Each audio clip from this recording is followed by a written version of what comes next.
Recently کچھ drama channels سامنے آ رہے ہیں جن کو بنے ہوئے میرے خیال ہے ہارڈلی 4-5 مہینے سے اوپر نہیں ہوا. ان میں سے ایک چینل میرے نظر سے گزرا, لوگوں نے بہت سارے ویڈیوز شیئر کیے گرین انٹرٹینمنٹ کے نام سے, اور ان کے بہت سارے کچھ ڈراماز ہیں, کچھ چیزیں ہیں جو کہ سوشل میڈیا پہ ہیں, but they are highly controversial. اور آپ دیکھو کہ یا تو اس میں اسلام کی تذلیل کی جا رہی ہے, اسلام کی کسی پرٹیکولر پوائنٹ کے اوپر انہوں نے بات کی ہے, یا پھر وہ لوگ جو ہے وہ فیمنسٹ ایجنڈا کو بہت ڈھکے کی چوٹ پہ پش کر رہے ہیں, جو کہ یعنی حقوق نسواں نہیں ہے, یہ وہ والا ایجنڈا جو کہ ویسے سے آ رہا ہے. کیونکہ ایک تو وہ ایجنڈا نا جو ہم کہتے ہیں اسلام جو عورت کو حقوق دیتا ہے وہ ہیں,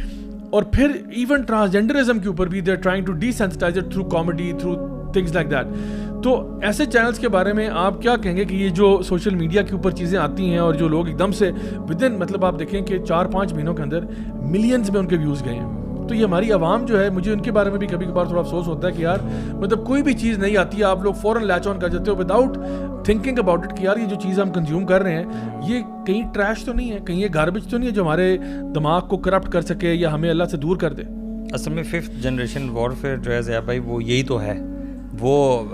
بیٹل جو ہے وہ ٹینکس اور آپ کی بڑی بڑی اسٹرانگ آرمی سے نہیں لڑی جا رہی, وہ اسی طرح سے تو لڑی جا رہی ہے. وہ جو میں شروع میں بات کیا تھا کہ اسلام کا جو ٹرو میسج کا امیج ہے وہ بلر کر دیا گیا, اور اس کے مقابلے میں وہ چیز جو کہ شیطانیت کو, شیطان کے راستے کو, اللہ سے بغاوت کے راستے کو فروغ دینے والی ہے, اس کو سامنے لایا جا رہا ہے. اور اس پہ بہت زیادہ اماؤنٹ میں وہی جیسے کہ کتنی $200 ملین جو ہے وہ پہلے ایڈ آئی اور پھر بعد میں دوبارہ بھی ایڈ آ رہی ہے, بار بار اناؤنس کر رہے ہیں, اور خاص طور پہ اسی پہ کیا جا رہا ہے کیونکہ ان کو پتہ ہے کہ اگر پاکستانی ان مسلمانوں کی جو یوتھ ہے, اس کا جو ذہن ہے یہ بدلنا ہے تو ہم اسی کے ذریعے بدل سکتے ہیں, اور اس کا افیکٹ ہم دیکھ رہے ہیں. مثال کے طور پہ آپ کا جو میڈیا ہے, یہ ڈراماز ہیں یا جو بھی آپ کی چیزیں ہوتی ہیں, اسی سے آج کل ہمارے مورلز جو ہیں وہ یوتھ لیتی ہے.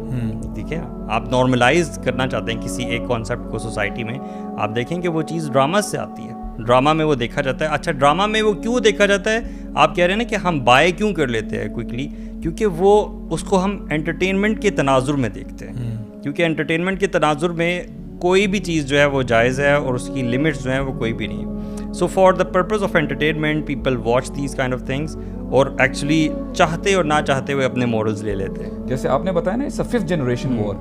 یہ ہو ہی رہا ہے تاکہ ینگسٹرز کے مائنڈس کو پولیوٹ کیا جائے. آپ دیکھیں نا انہوں نے سٹارٹ کیسے کیا, انہوں نے اپنے کنٹریز میں بھی سٹارٹ جو ہے وہ اسی چیز سے لیا. برو یہ تو آپ نے بہت بڑی بات کی ہے. آج آپ بکس دیکھتے ہو ABC کی, ایگزیکٹلی وہی you know L for LGBTQ, T for transgender, آپ بچے کو کیا پڑھا رہے ہو؟ اب یہ 50 سال کا بزرگ تو نہیں پڑھ رہا, بچے کی وہاں سے یعنی برین واشنگ شروع ہوتی ہے. بڑے یعنی آپ نے تو ڈرامے کی بات کی نا, برو talk about series, talk about cartoon, YouTube kids, movies ہیں. آئی مین یہ ساری چیزیں یوتھ کو ہی ٹارگٹ کر رہی ہیں. ابھی جیسے آپ نے بتایا نا کہ بائیڈن نے بزرگوں کے لیے پیسے نہیں دیے for transgender youth. So it's high time for the youth to understand یہ جتنی بھی وار کی جا رہی ہے یہ آپ کے لیے کی جا رہی ہے, کیونکہ اب اللہ تعالیٰ ہمارے بزرگوں کو بھی صحت تندرستی دے, عافیت دے. But you know down the line 20 سال بعد 30 سال بعد آپ نے آنا پبلک فیس کے سامنے آنا ہے, آپ کے آگے بچے ہوں گے. اگر اس چیز کو نہ روکا, اس آنسلوٹ کو, پھر ڈیزاسٹر اپون ڈیزاسٹر ہوگا. یو نو بندہ سوچ بھی نہیں سکتا.